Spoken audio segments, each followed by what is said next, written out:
Stop. Before you close this video, I have a question for you. Do you feel nervous when you try to speak English? Do you feel like you know the words in your head, but they just won't come out of your mouth?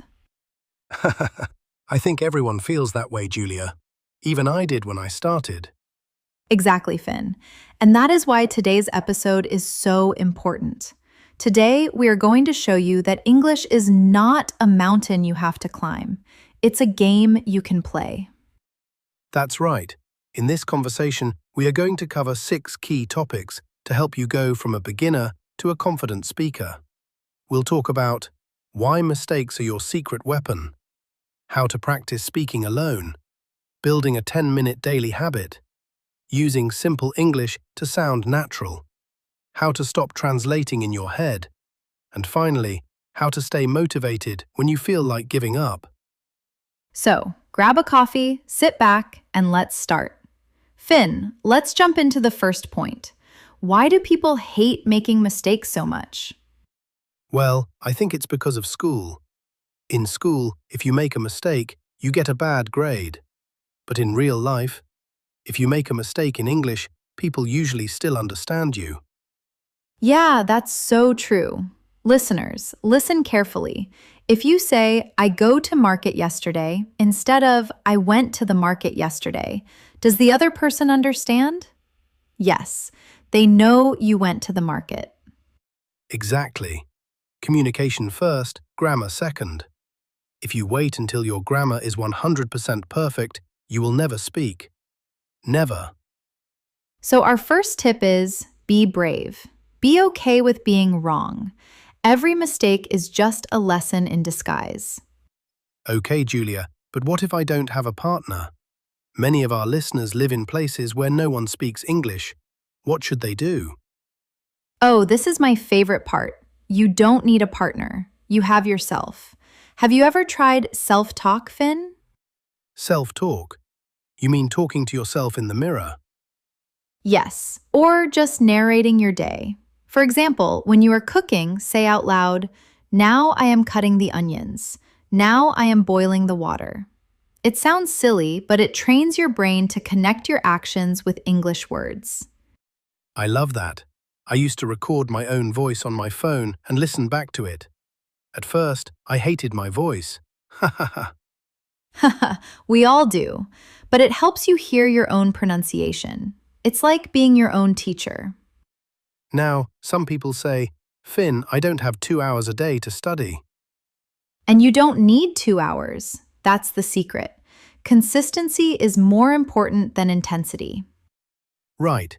It's better to practice for 10 minutes every single day than to study for 5 hours once a week. Exactly. Think of it like brushing your teeth. You do it every day, right? Make English your mental toothbrush. Spend 5 minutes listening to a podcast like ours and 5 minutes speaking out loud. Just 10 minutes. Everyone has 10 minutes. If you do this for 30 days, you will be shocked at how much you improve. Definitely.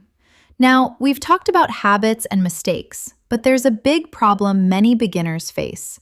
They try to use very difficult words and then they get stuck. You are so right, Julia.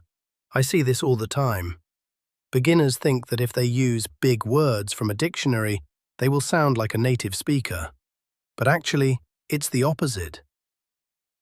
Oh, definitely. If you use words that are too formal or too difficult, it sounds like you are reading a textbook, not having a conversation. Exactly. So that brings us to our topic 4, the power of simple English.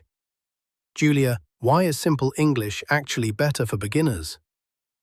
Well, think about it. When I talk to my friends, I don't say, I am currently experiencing a high level of exhaustion. No, I just say, I'm tired. Ha ha ha.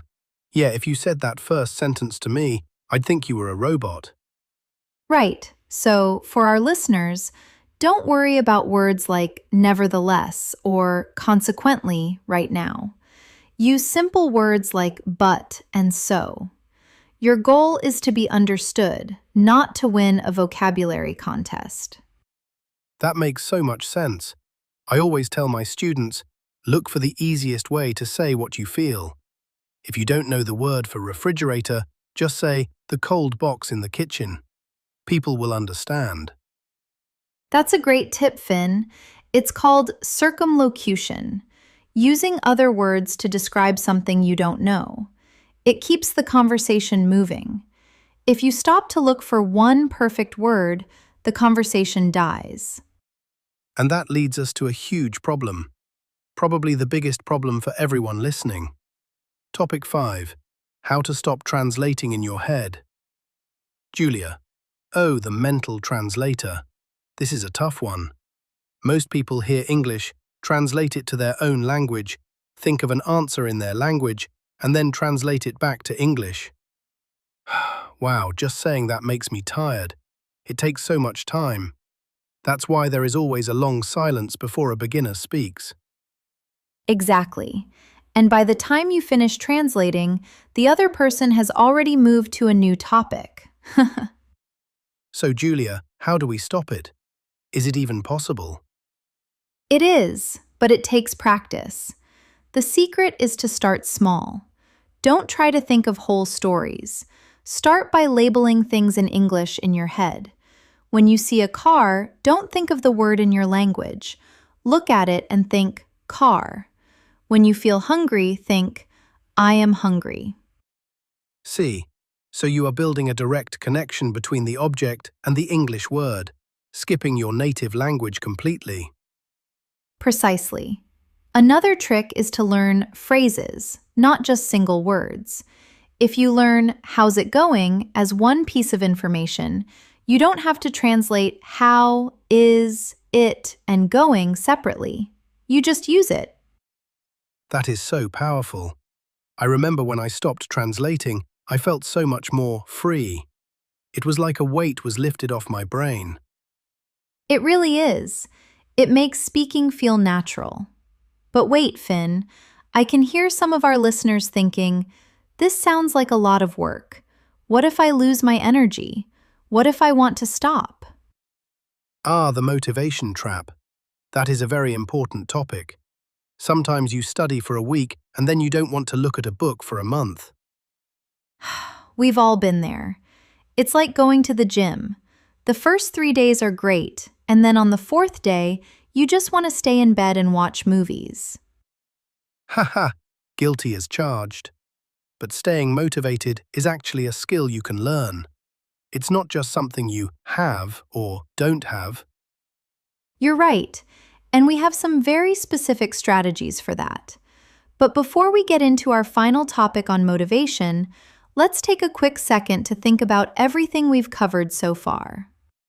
Yeah, we've talked about mistakes, practicing alone, daily habits, keeping it simple, and stopping that mental translator. That's a lot. It is. But listeners, if you are still here, it means you are serious about your English. And that alone is a reason to be proud of yourself. Absolutely. Now let's get into the final part. How do we keep this fire burning? How do we make sure you don't give up next week? So, Julia, motivation. That's the big question, isn't it? How do we keep going when it feels hard? Honestly, Finn, I think the biggest mistake people make is setting goals that are too big. They say, I want to be fluent in 2 months. Wow, that's like saying, I want to run a marathon tomorrow when you haven't even walked to the store. Exactly. And when they can't do it, they feel like a failure. So, our topic 6 is motivation boost. My first secret? Focus on small wins. Small wins. I like that. You mean like being happy because you understood a whole sentence in a movie? Yes, or because you ordered a coffee in English without stuttering. Celebrate that. Don't wait until you are perfect to be happy. Be happy today because you are better than you were yesterday. That is such a positive way to look at it. Another thing that helped me was English for fun. If you only study boring grammar books, of course you will lose motivation. Oh, definitely. Grammar books are the best way to fall asleep fast. Right. Instead, find what you love. If you love cooking, watch cooking videos in English. If you love football, listen to match commentary in English. If it's fun, it doesn't feel like work. That's the key. Make English a part of your life, not a task on your to-do list. And remember, it's okay to have bad days. Some days your brain will feel tired. That's fine. Just don't stop for more than 2 days in a row. Never miss twice. That's a great rule. If you miss one day, okay, but don't miss the second day. Precisely. Wow, Finn, we've covered so much today. From making mistakes to staying motivated. I really hope this helps our listeners feel more confident. I'm sure it will, Julia. Learning English is a journey, not a race. Enjoy the view while you are walking. Well, everyone, that's all for today's episode. We really enjoyed talking to you. But before we go, we want to hear from you. Yes, we have a small challenge for you today.